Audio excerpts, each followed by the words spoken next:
После завершения Абхазского международного экономического форума президент Бадра Гунба и первый заместитель руководителя администрации президента России Сергей Кириенко в ходе пресс-подхода подвели его основные итоги. По их словам, сегодня в экономике республики фиксируется заметно возросший интерес со стороны инвесторов. Речь о системном подходе к развитию. От туристической инфраструктуры до перерабатывающей промышленности и логистики. Как было отмечено, совокупный объем потенциальных вложений, обсуждаемых в рамках форума, может стать одним из крупнейших за последние годы и задать долгосрочный вектор экономического роста. Сейчас у Абхазии уникальное окно возможностей, но оно не будет бесконечно. Вот по нашей оценке, это год-два. Вот это вот. Либо этим окном сумеем воспользоваться, повернув и туристический поток, сделав так, что турист поедет круглый год, поедет в том числе и туристы, которые готовы платить значительно большие деньги, но за большее качество. Да? Значит, и с инвестициями ровно такая история. 100 миллиардов – это потенциал, но его надо суметь использовать. Однако этот интерес не гарантирован навсегда. Конкуренция между российскими регионами растет, и инвесторы готовы быстро менять направление с международного на внутреннее, если условия окажутся более выгодными.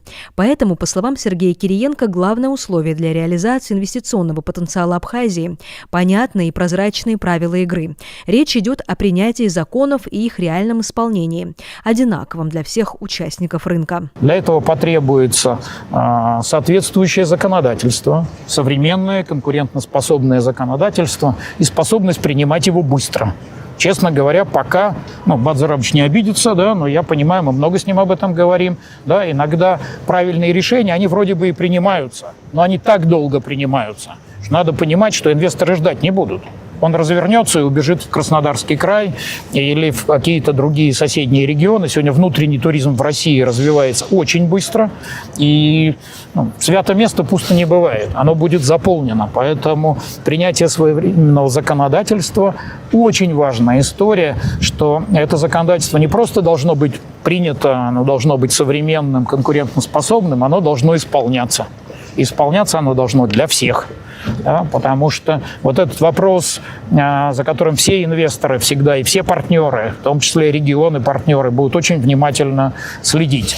Абхазия независимое суверенное государство, мы никогда не вмешивались и не будем вмешиваться, но и закрывать глаза мы тоже не можем.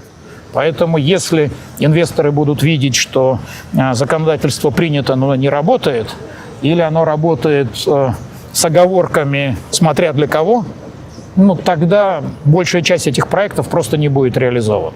Сегодня экономическая модель республики формируется вокруг нескольких базовых отраслей, каждая из которых способна дать мультипликативный эффект.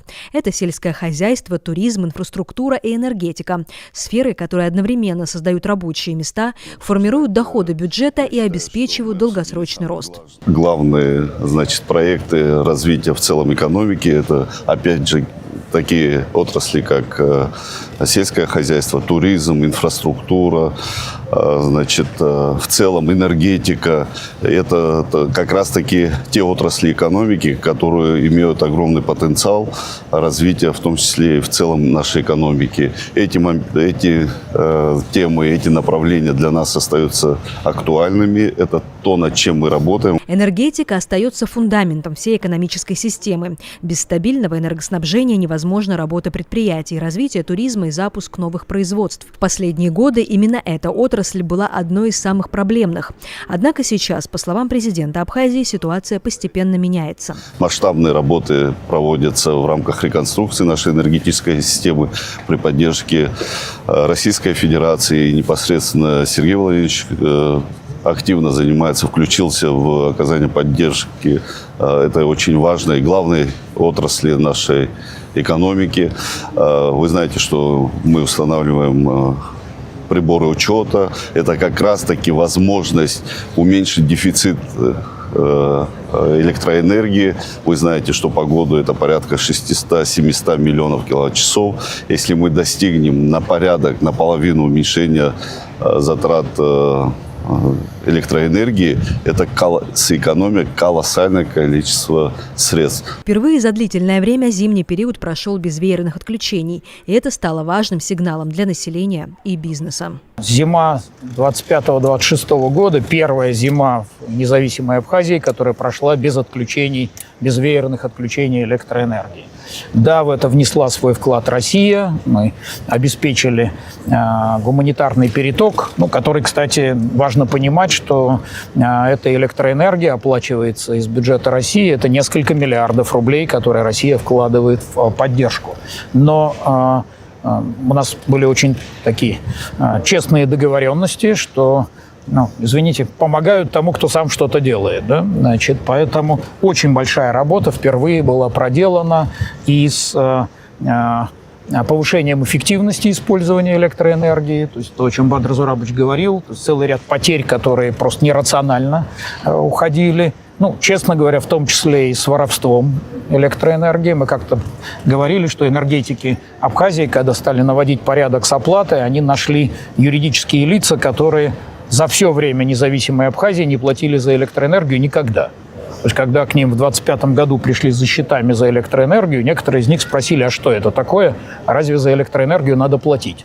Да, понятно, что до той поры, пока вот это не будет устранено, будет проблема у пенсионеров, будет проблема у социальных объектов. А самое главное, почему я электроэнергию вынес на первый план, ни один новый проект развития, заводы по переработке сельхозпродукции, промышленные мощности, логистические терминалы, новые гостиницы и санатории. Они все требуют электроэнергии. Никто не будет вкладывать, если его в любой момент могут отключить из-за неустойчивости энергосистемы. Параллельно модернизируется транспортная инфраструктура – ключевой элемент для экономического роста и интеграции с внешними рынками. Запуск аэропорта, развитие железнодорожного сообщения и морских перевозок уже начали менять логистическую карту Причерноморского Закавказья. Развитие транспортной инфраструктуры – это колоссальный потенциал для нашей экономики.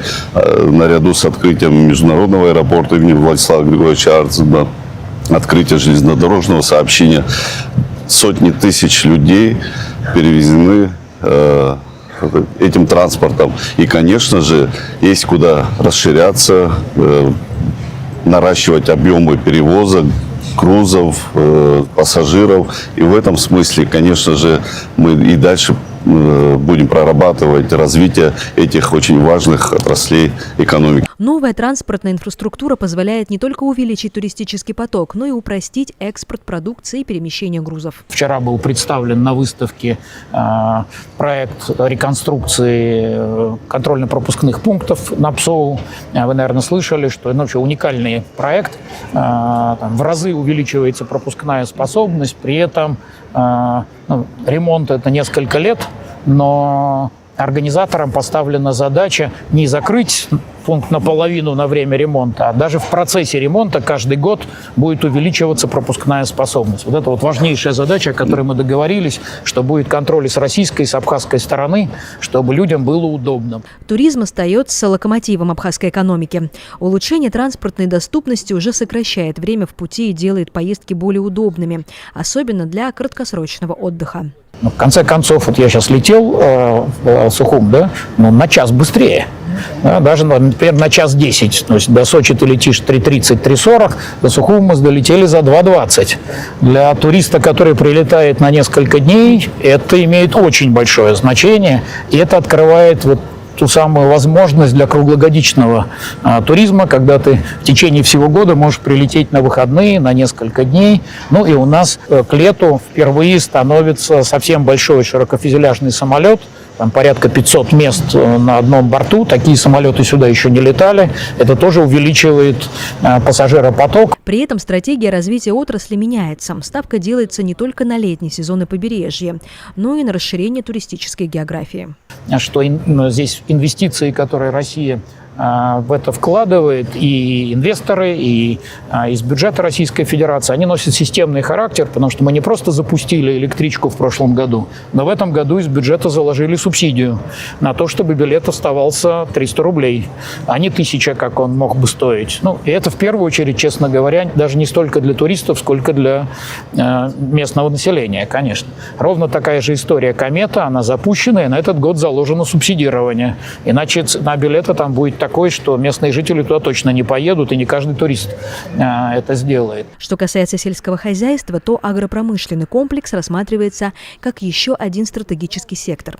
Благоприятный климат и природные ресурсы дают возможность значительно увеличить объемы производства. Однако ключевая задача не просто производить сырье, а перерабатывать его внутри страны, создавая добавленную стоимость и новые рабочие места. Переработка – одно из важных направлений, когда продукция доставляется уже потребителю на экспорт из Абхазии уже в готовом виде. Это как раз-таки дополнительные налоговые поступления, это возможность создать здесь на месте новые рабочие места.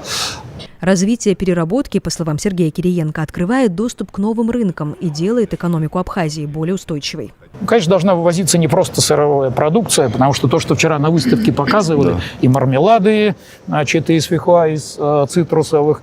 Ну и меня очень порадовало, что стали появляться, такие, знаете, не просто такая первичная переработка, а более современная, более глубокая переработка. Очень интересный проект по производству ароматических масел.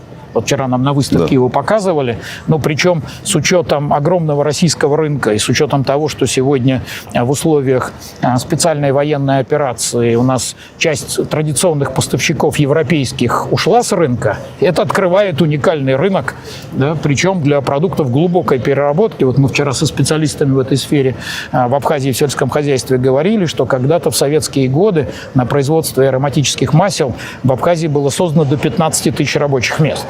Даже если половину этого восстановить, а это абсолютно реалистично, ну что такое сегодня для Абхазии 7 тысяч дополнительных рабочих мест, да, это серьезная история, очень серьезная история. Кстати, вот на это в плане выделения кредитов примерно запланировано до 15 миллиардов до 30 года на поддержку проектов переработки сельхозпродукции в развитии села. Да? По словам первого зама главы администрации президента России, серьезные изменения произошли и в системе внешнеэкономической деятельности Абхазии.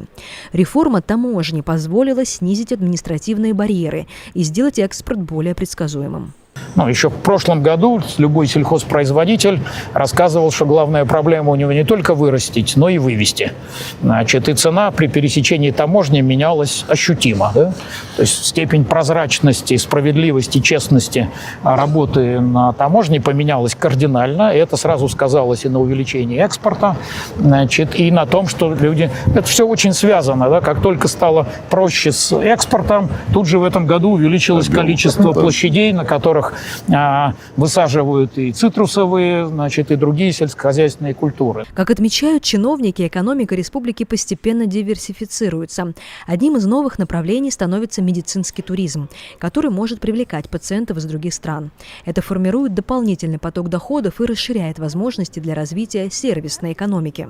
Мы сегодня посетили центр, созданный как раз-таки при поддержки Сергея Владимировича. Сегодня нам рассказывали, что в том числе и российские граждане получают медицинское обслуживание. Я знаю, что и сюда приезжают получать медицинское плановое обслуживание, попадают и экстренные. То есть мы и медицину должны рассматривать как возможность развития, привлечения сюда людей. Это тоже очень важное направление. Рекреационные возможности нашей республики. Таким образом, становится понятно, что ключевую роль в экономическом развитии Абхазии играют как межгосударственные проекты на уровне Сухума и Москвы, так и взаимодействие с отдельными регионами России. Десятки подписанных соглашений, которые подразумевают не просто намерения о сотрудничестве, это уже конкретные проекты, конкретные вещи, которые направлены на улучшение в том числе экономической самостоятельности экономических показателей, это создание новых рабочих мест, это новая налогооблагаемая база. Что касается приоритетности, в том числе и вчера на форуме мы задали эту приоритетность. Мы говорим о сотрудничестве, об особом статусе сотрудничества с Российской Федерацией. Это для нас приоритетное направление. Мы хотим создать наиболее благоприятные условия для привлечения инвестиций из Российской Федерации.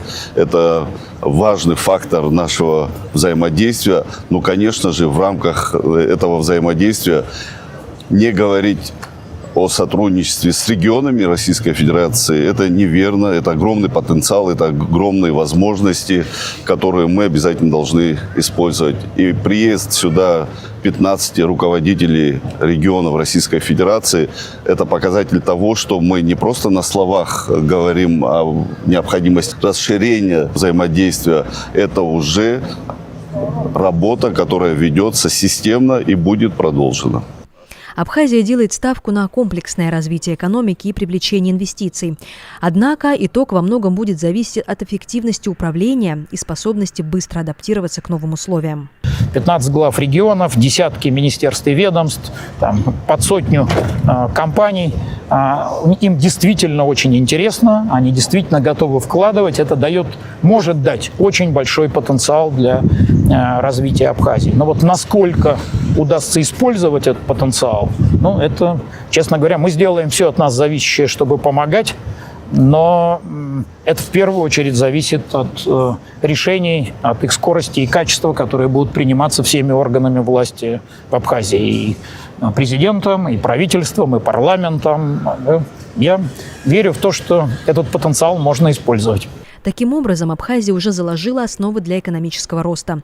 Модернизируется энергетика, развивается транспорт, расширяется туризм и формируется новая модель агропромышленного производства. Есть и значительный инвестиционный потенциал, способный обеспечить рабочие места и рост доходов. Главный вызов – реализации. От скорости и качества решений зависит, удастся ли закрепить этот рост. Ближайшие годы станут решающими. Именно сейчас определяется, превратится ли интерес инвесторов в реальные проекты и долгосрочное развитие экономики. Марианна Котова, Владимир Капуза, Инала Гухава, Абаза ТВ.